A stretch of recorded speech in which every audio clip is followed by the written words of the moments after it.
Welcome back to another video, guys.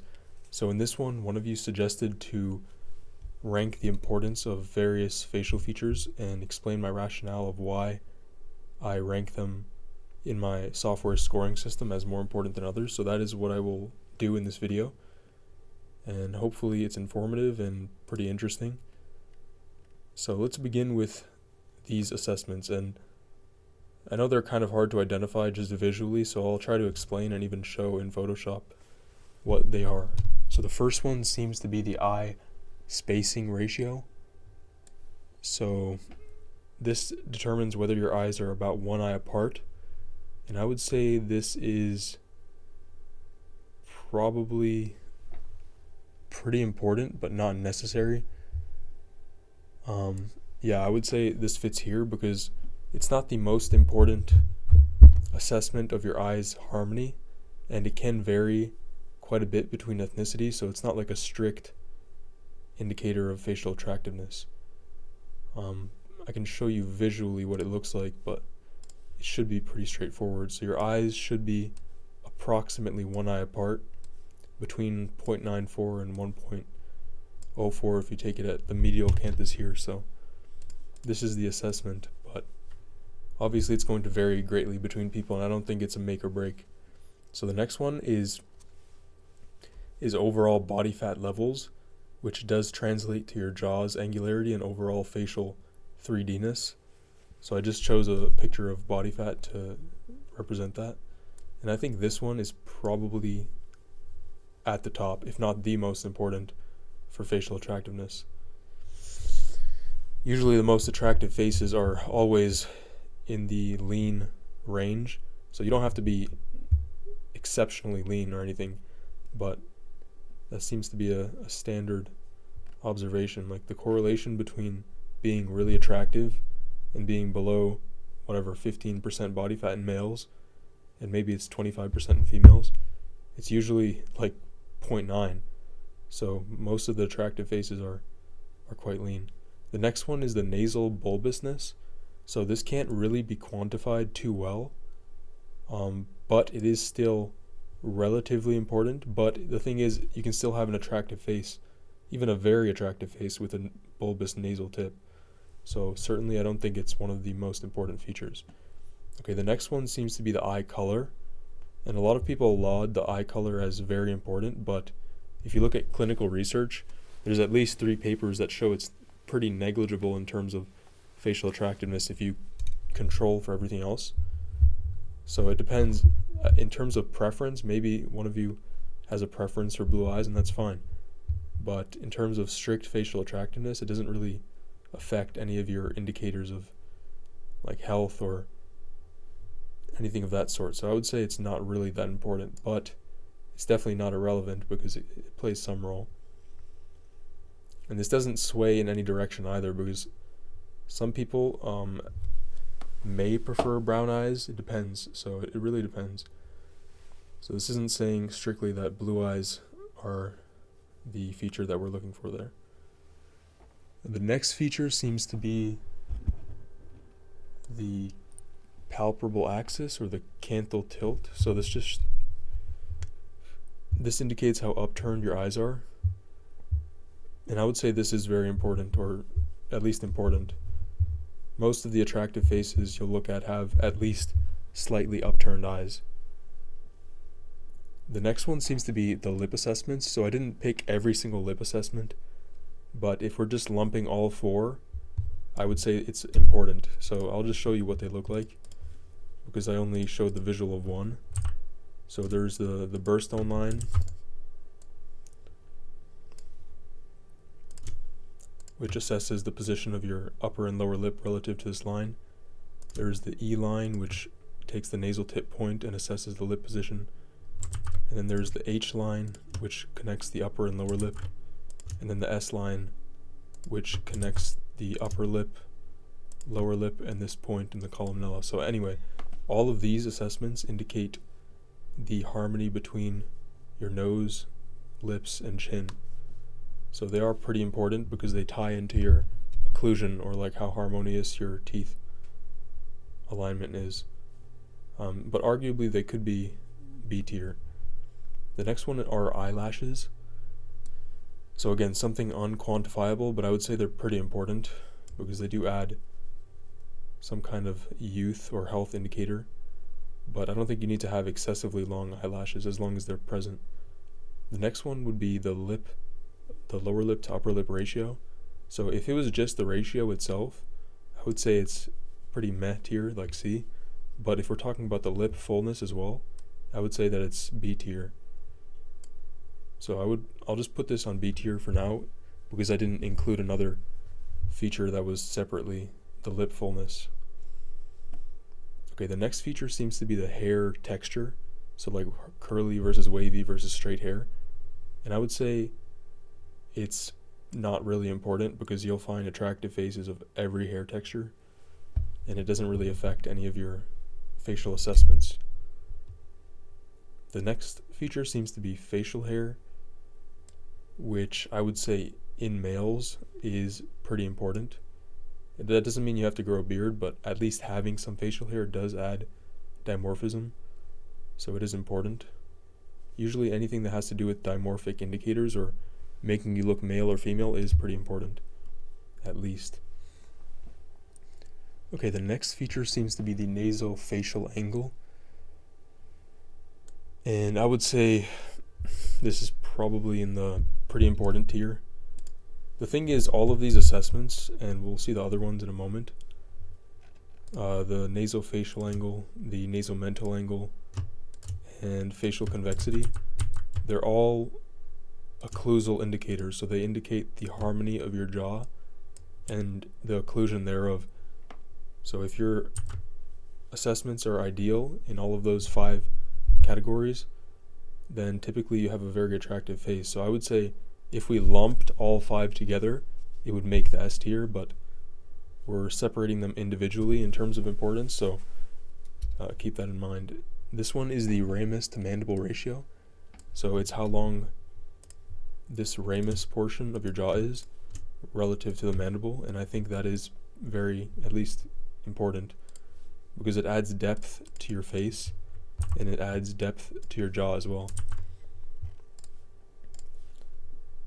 The next feature seems to be the gonial angle, or the angle formed between that ramus and mandible, and I would say it's incredibly important because there are other assessments on this list that kind of factor in the shape of your jaw, but none really factor in the angle of your ramus and mandible like in conjunction. So I think it is important, and again, it's relatively dimorphic, so it is at least important. It's at least A tier. Okay, this next feature seems to be the facial width to height ratio, and I would say this is definitely important. Most attractive faces have a relatively stable facial width to height ratio between like that 1.9 to 2.1 range. So there are exceptions to that rule, but I think it seems to be like a standard feature. Okay, next is for males particularly, and that would be the hairline.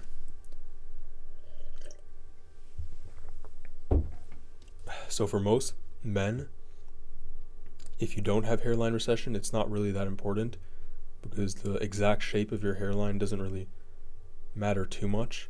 Obviously, male hairlines are preferred to be a bit more wide and less rounded and feminized, but excluding that, having hair recession and balding, so particularly being past tier, like a Norwood 3, that is very important. It can detract a lot of points from your facial attractiveness, so I would say that's S tier. And it also does affect other assessments like your facial thirds, so it certainly plays a role, and the total facial width to height ratio. So on that note, I'll actually add this total facial width to height ratio here, and this just assesses how long your face is relative to its width. The next feature is the bitemporal width, so the width of your forehead, and I would say it's not really that important. It could be C tier, but for the most part there are attractive faces with varying forehead widths. This is the facial thirds, which I think most people should be familiar with, and I would say it's certainly I would say it's incredibly important, and the reason is because it's one of the more standardized assessments for facial attractiveness, and for good reason. It assesses the harmony of your facial thirds, and if one is too elongated, for example your lower third, it can clue into like a dentofacial abnormality where there's a reason why your lower third would be too tall, or your midface. Because if your midface is too tall, your middle third, it may clue into your lower third being too short, which may indicate like a deep bite or recession. So I think it is very important, and it does affect facial harmony quite a bit. Okay, this seems to be the eyebrow position, and I would say this one is probably pretty important. Yeah, I would say it's fine over here, but probably towards the upper end.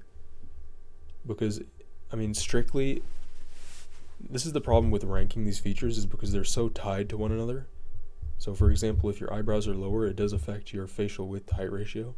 So in that sense, it should be more important, but since we've already identified these as separate assessments, like assuming all else equal, all other ratios equal, it doesn't really matter too much how low your eyebrows are. It does add dimorphism, so it is important, but you will still find highly attractive faces with like medium set eyebrows, so it's not a big deal. But it could be set in the important range for sure. This one is hair color, and I would say it's meh. I don't think it's not really important, because especially if you're a male, women do express more of a preference for darker hair. So I think it is kind of important. This one is the lower third facial proportion, and I would say it's not really that important. Again, it depends, because some of the other assessments on this list, like facial thirds and the chin to philtrum ratio, which is over here, I believe, this one is more important in my opinion, because it assesses the position of your chin relative to the philtrum. But you know, this could arguably be B tier if we didn't have these other assessments, but I don't think it really matters too much. Okay, the next one is the brow ridge inclination, and I think this is a meh, or I would say this is actually over here, so that's fine. This one, the brow ridge inclination, or how sloped back your forehead is kind of important, but not really, because you'll find varying forehead shapes on people. As long as it's not crazy, like you have a super flat or sloped back forehead, it doesn't really matter. Okay, this is the gonion position, and we already did factor in the ramus to mandible ratio, but this kind of assesses the vertical dimension of the ramus relative to your mouth's position, so it is important. But again, these two measurements are not entirely separable, so if they were lumped together, they should be in this A tier. This next feature is the scleral color, or how white your eye sclera is, and I'd say it's B tier, because it actually is quite important for making your eyes appear healthy and like vibrant. This is the eyebrow density and color, and I would say it's definitely S tier. It can take a mediocre face and make it attractive just through this feature alone, and it's fairly rare as well. Even attractive faces don't always have dark and dense brows like Sean O'Pry here. Okay, this one is the skin quality, and I think this is definitely A tier, because if you have any severe acne or skin homogeneity issues, it would detract from your attractiveness at least 1 point.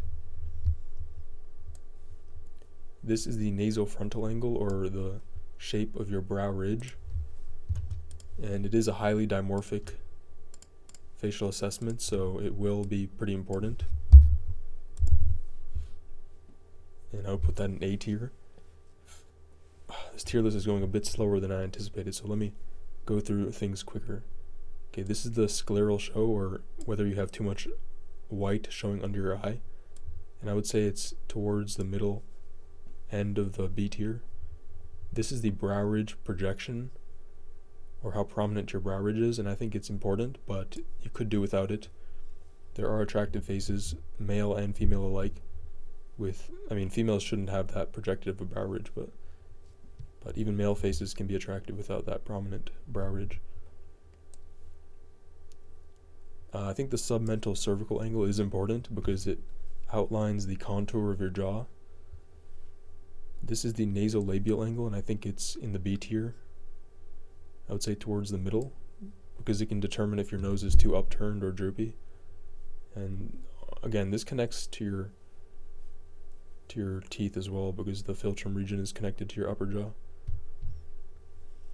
Okay, on that note, the teeth I would say are A tier, quite towards the top of A tier. They can definitely make or break your attractiveness, especially not if your mouth is closed, but just in general. Okay, this next assessment is the nasal projection, or how prominent your nose is, and I would say it's towards the lower end of B tier. Okay, this should be a little bit higher. The nasal projection is just how projected your nose is, and I would also lump this assessment in with that, which assesses the height of your nose relative to its projection. So you can have an attractive face with a slightly more projected nose than ideal, so it's not a necessary feature. Okay, this assessment is the mandibular plane angle, and I would say it's more important than the ramus to mandible, because it also clues into your face's dentofacial growth. Like if you have too steep of a jaw, then your MPA should be a bit higher than ideal. Okay, the next feature is your eyebrow tilt. It's not really that important. You'll find faces with varying eyebrow tilts. I think it's mostly genetic. This is the mentolabial angle. I also think it's relatively unimportant. You'll also find faces with varying indents between their chin and lips. Okay, the mouth width to nose width I would say is kind of important, but not really necessary. It varies between ethnicities as well. So it's not like a universal standard of facial attractiveness. But on that note, it is kind of important because you do want a sufficiently wide mouth and nose.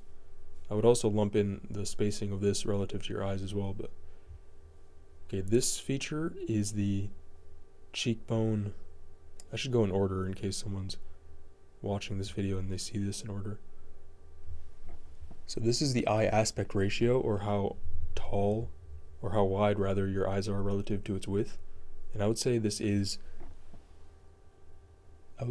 in the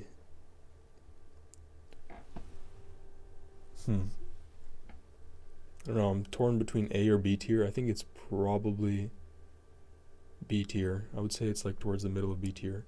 So you don't want overly round eyes, but for the most part people don't have excessively round or narrow eyes, so it's not that variable, nor is it indicative of problems in and of itself.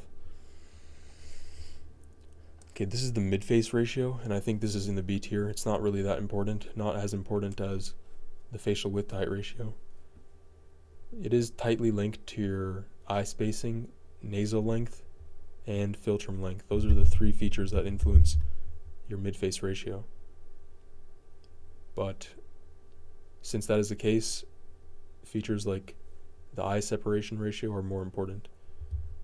So this is the neck width, I believe, and I would say it is towards the bottom of B tier. It is important, especially for males, but it's not going to make an attractive face unattractive. I know there are some morphs or photoshops making people like Jeremy Meeks have a thin neck, but I think those are kind of isolated examples, and I don't know. I mean, it could be arguably A tier for males, but the thing is, people don't really have overly thin necks anyway, so usually it's like a subtly thin neck. Okay, this one seems to be the orbital vector, which tells you the projection of the soft tissue underneath your eyes, so the infraorbital region. I think this is in the B tier. It's not really necessary. You can find attractive faces with or without it, but it is a good feature, certainly way more important than eye color. Okay, this is the jaw frontal angle, and I think it's quite important. I'll put it about there. And I know you can't really see that photo, but it's basically this angle here. So it forms the tapering of your jaw, and it's a good sign if you have an ideal one, because it probably indicates that your jaw shape is good.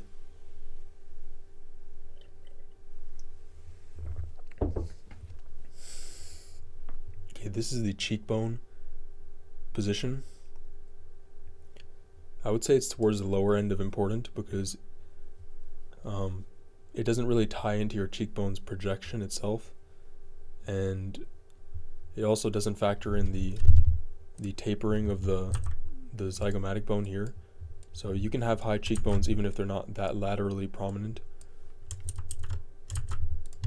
So I think it is important, because you don't want a face that's sunken or that has the widest portion of your face like around here, but at the same time it's not that indicative of any like exceptional facial markers of attractiveness. And that'll bring us to another feature shortly. Okay, this is the eye separation ratio, and I think this is in the S tier. It definitely influences a lot of other features like your mid-face ratio and things of that sort.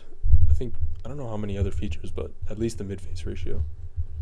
And it highly influences your attractiveness because your eyes are often the first thing people look at. However, I don't think it's as important as these factors like your jaw's angle, the hairline, and facial thirds it actually should be higher than facial thirds. Eyebrow density is arguable, maybe it should be higher than that as well. Okay, these are nasolabial folds. And I think these are definitely an A tier. They should be like towards the middle, because if you have them, they do negatively impact facial attractiveness quite a bit. They're quite noticeable. So a way to correct this is some kind of laser surgery or filler in that region. There's a lot of ways to correct that, so fortunately it is fixable. Okay, this is the cheekbone hollowness, or like you could call it the OG curve, but even people without hollow cheeks have an OG curve, so I would say this is B tier. It's not necessary to make an attractive face, but it does help, certainly. And also it's kind of inextricably linked to this, so I would say this feature itself is more important than the hollow cheeks in and of themselves. Okay, this is the facial convexity angle, and I think this should be A tier. And the reason for that is because it indicates any malocclusion. If your facial convexity is too low, it can indicate an overjet or a weak jaw, or one portion of your face will likely be lacking in its projection. And again, that is just one variation of the assessment. If we lumped all of them in, so facial convexity nasion, I'll show you here in case you aren't familiar, but there are different variations of the facial convexity. So that one is the glabella, which is this point here, but there's also a variation which is less important, but if we lumped all of them in together, that is the total facial convexity. This is the facial convexity. So if we lumped all of those together, it should be S tier. Okay, moving forward, this is the recession relative to the Frankfurt plane. And I would say this is probably, it's probably B tier, because the facial convexity is better at capturing recession of your chin, but that is a good marker as well. This is the jaw width, and I would say it's pretty important, but not necessary. So you can be attractive with a slightly narrower or wider jaw than ideal. This is the cheekbone prominence, so again, something you can't really quantify, but there's like a 3D-ness to your cheekbones that is noticeable in real life. So I would say this is important. It's definitely above B tier. I would say it's A tier actually. It's pretty important. And again, it ties in with the body fat as well. So this feature kind of affects a lot of other features. Okay, the ears I would say are not really that important. If you do have a exceptionally flaring set of ears, I would definitely say it's like up here, but for most people their ears aren't an outlier in terms of visibility. So, and you can also just cover it with hair, longer hair, so it's not really a big issue, I would say. And it's easily correctable with surgery as well. Okay, these are the variations of facial convexity, like I said. So this is the Nasion one. I would place it in the B tier if it's on its own. And this is the nasomental angle, another variation of the nasofacial. So I'd put that there. And this is the total facial convexity, another variation of the facial convexity. I would put it towards the bottom of A tier. It assesses how harmonious your nose is relative to your glabella and chin. And this is the medial canthal angle, so how sharp your inner eye corner is. And I would say it's meh, or at the low point of B, because at the same time you don't want an overly rounded inner eye corner, but it's not really that important. So let me rearrange things and give my final concluding thoughts. I would place this hair texture at the lowest point. It's probably the least relevant feature for facial attractiveness. Eye color should be up here. I'm not sure if I moved it from there. Hair color is probably less important than eye color, or they're probably interchangeable. The facial assessments should be more important than all of those. Okay, so the C tier is fine. This, I would say the most important feature here is probably your eyebrow position. Arguably, your cheek hollowness could go up here. Brow ridge protrusion should also be up here. Scleral show should be towards the higher end of B tier. And everything else is kind of subjective and interchangeable, so not really anything important there. Now in terms of this, the most important feature is probably skin quality, because it encompasses a lot of different health markers. After which I would say the facial width to height ratio is quite important. And then the jaw assessments like the mandibular plane angle and the jaw frontal angle. And then all of these follow suit. I don't think the total facial width to height ratio is as important as some of these. This one should be down here. And in terms of the last S tier, I would say this is a fairly decent ranking. You know, I would say hairline may be more important than the gonale angle, especially if you have high Norwood tier hair. So that should conclude the list. Let me know your thoughts if you agreed with anything or everything or nothing at all, and which specific assessments were contentious, because I don't know, I just did this off the cuff, so it may not be entirely accurate, but that was my rationale of which features I think are most attractive. I may have left some features off the list as well, but hopefully that was a pretty comprehensive list. And the last thing I'll note before concluding the video is I have 2 surveys, a male and female attractiveness survey, and I can make a really cool video in the future on it, showing the results of hopefully if 1,000 people answer the poll. So it's about a 10-minute survey, so try to take that in the description if you can, because I'm going to pay to increase the survey limit to a few thousand responses.